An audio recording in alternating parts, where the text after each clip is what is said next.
وأصحابه أجمعين. أعوذ بالله من الشيطان الرجيم. بسم الله الرحمن الرحيم. إن في خلق السماوات والأرض واختلاف الليل والنهار لآيات لأولي الألباب.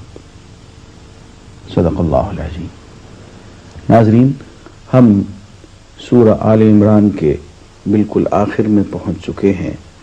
آج ہم کچھ سورہ آل عمران سے اور کچھ سورہ النساء سے انشاءاللہ گفتگو کریں گے. ان آیات کا ترجمہ یہ ہے: زمین اور آسمانوں کی پیدائش میں اور رات اور دن کے باری باری سے آنے میں ان ہوش مند لوگوں کے لیے بہت نشانیاں ہیں جو اٹھتے بیٹھتے اور لیٹتے ہر حال میں خدا کو یاد کرتے ہیں اور آسمان و زمین کی ساخت میں غور و فکر کرتے ہیں. وہ بے اختیار بول اٹھتے ہیں: پروردگار، یہ سب کچھ تو نے فضول اور بے مقصد نہیں بنایا ہے. تو پاک ہے اس سے کہ عبث کام کرے. بس اے رب، ہمیں دوزخ کے عذاب سے بچا لے. تو نے جسے دوزخ میں ڈالا اسے در حقیقت بڑی ذلت و رسوائی میں ڈال دیا، اور پھر ایسے ظالموں کا کوئی مددگار نہ ہوگا. جناب، پہلی بات یہ کہ ذکر جب راسخ ہو جاتا ہے تو فکر میں ڈھل جاتا ہے. اسی کی سوچ، اسی کا دھیان بندھ جاتا ہے. یہ جو قرآن مجید میں ذکر کا بار بار آنا ہے، اور پھر ہم دیکھتے ہیں کہ بہت سے کلمات ایسے ہیں جو بار بار ہمارے منہ سے کہلوائے جاتے ہیں. اذان دیکھیے، بار بار سنتے ہیں اللہ اکبر کا کلمہ، سبحان اللہ کا کلمہ، اور پھر نماز میں سورہ فاتحہ، بار بار تکرار، بار بار کا یہ قول و قرار: ایاک نعبد، یہ آپ کی اور صرف آپ کی ہم عبادت کرتے ہیں، وایاک نستعین، آپ سے اور صرف آپ سے مدد مانگتے ہیں. تو یہ بار بار کا تکرار بے معنی نہیں ہوتا ہے. یہ انسان کی شخصیت میں آہستہ آہستہ اثر ڈالتا ہے. تو ذکر جو ہے، زبان سے اللہ کو پکارنا، تسبیح کی شکل میں سبحان اللہ کہہ کے، حمد کی شکل میں الحمدللہ کہہ کے، اللہ اکبر کہہ کے، یا لا الہ الا اللہ کہہ کے، یا اس کی جتنی بھی صورتیں ہیں، اس سے ایک فکر بنتا ہے، سوچ اور دھیان بنتا ہے. اور پھر آگے فرمایا کہ اللہ کے ہوش مند بندے وہ ہوتے ہیں جو آسمان اور زمین کی پیدائش پہ غور کرتے ہیں، سوچتے ہیں کہ یہ سب چیزیں کیسے وجود میں آ گئیں، اور ایک ایک چیز کو مشاہدے کی نظر سے دیکھتے ہیں. اور جب غور سے دیکھتے رہتے ہیں تو یوں پکار اٹھتے ہیں: ربنا ما خلقت ھذا باطلا، اے ہمارے پروردگار، تو نے ان چیزوں کو بیکار نہیں بنایا ہے. یہ ایک نظام ہے، یہ ایک مدبر کا نظام ہے، کوئی چیز بیکار نہیں ہے. اور یوں معلوم ہوا کہ قرآن ہمیں فکر کی، مشاہدے کی، تدبر کی، تعقل کی دعوت دیتا ہے. میں پھر عرض کر دوں کہ اسلام اور قرآن کہیں ہمیں بلائنڈ فیتھ اور اندھے عقیدے کی طرف نہیں لاتے. اس کی ہمارے ہاں کوئی گنجائش نہیں ہے، اس لیے کہ یہ وہ کتاب نہیں ہے جو سائنس کے حقائق سے ٹکرا جائے. نہیں،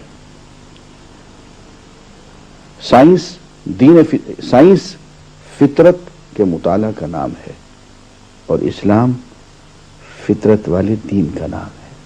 تو یہ دونوں جڑواں بہنیں ہیں، اس لیے اسلام اور سائنس کہیں بھی آپس میں ٹکرا نہیں سکتے. تو یہی وجہ ہے کہ ہمیں مشاہدے کی، فکر کی اور تدبر تعقل کی دعوت دی گئی. آگے فرماتے ہیں کہ مالک، ہم نے ایک پکارنے والے کو سنا، جو ایمان کی طرف بلاتا تھا اور کہتا تھا صلی اللہ علیہ وسلم، اور کہتا تھا کہ اپنے رب کو مانو، ہم نے اس کی دعوت قبول کر لی، بس اے ہمارے آقا جو قصور ہم سے ہوئے ہیں ان سے درگزر فرما، جو برائیاں ہم میں ہیں انہیں دور کر دے، اور ہمارا خاتمہ نیک لوگوں کے ساتھ کر، خدا بندہ جو وعدے تو نے اپنے رسولوں کے ذریعے سے کیے ہیں ان کو ہمارے ساتھ پورا کر، اور قیامت کے دن ہمیں رسوائی میں نہ ڈال، بے شک تو اپنے وعدے کے خلاف کرنے والا نہیں ہے۔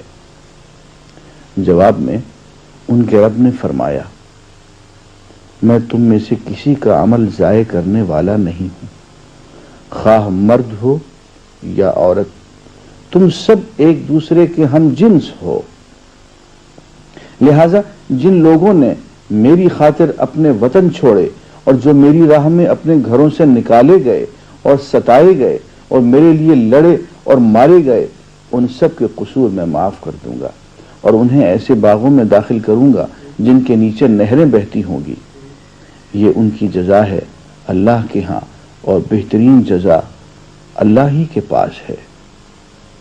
یہاں ایک بات یہ بھی معلوم ہوئی کہ اللہ تعالی مرد کو عورت کا اور عورت کو مرد کا ہم جنس قرار دیتے ہیں۔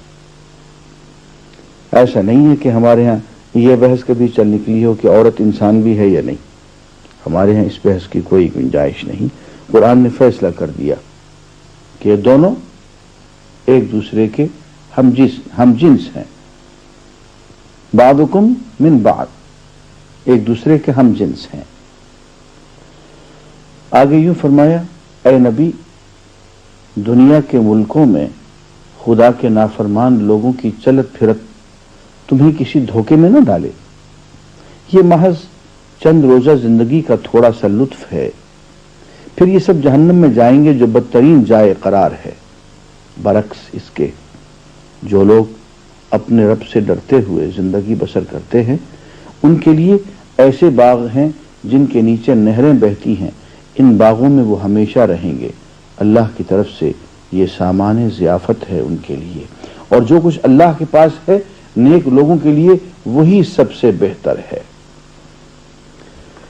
یہاں یہ معلوم ہوا کہ دنیا کی ظاہری شان و شوکت یہی سب کچھ نہیں ہے، اور یہ معیار حق بھی نہیں ہے۔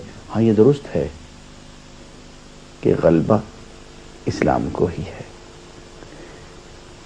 اسلام حکومت بھی دیتا ہے، دولت بھی دیتا ہے، امن بھی دیتا ہے، تینوں چیزیں ملتی ہیں، لیکن وقتی طور پہ، عارضی طور پہ کچھ دن تک ایک سمگلر، ایک چور، ایک اچکا ڈاکو وہ بھی داد عیش دے لیتا ہے۔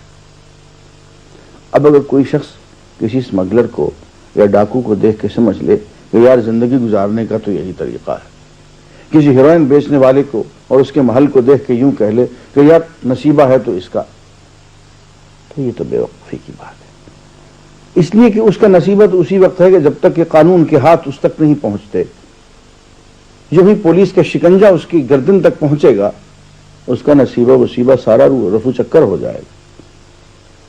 تو یہ مجرمین کی چلت پھرت، ان کے ٹھاٹ باٹ، بھئی یہاں مجرمین سے مراد میری کچھ افراد بھی ہیں اور کچھ معاشرے بھی ہیں، یہ چند روزہ ہے، چند روز کا لطف ہے۔ آگے چل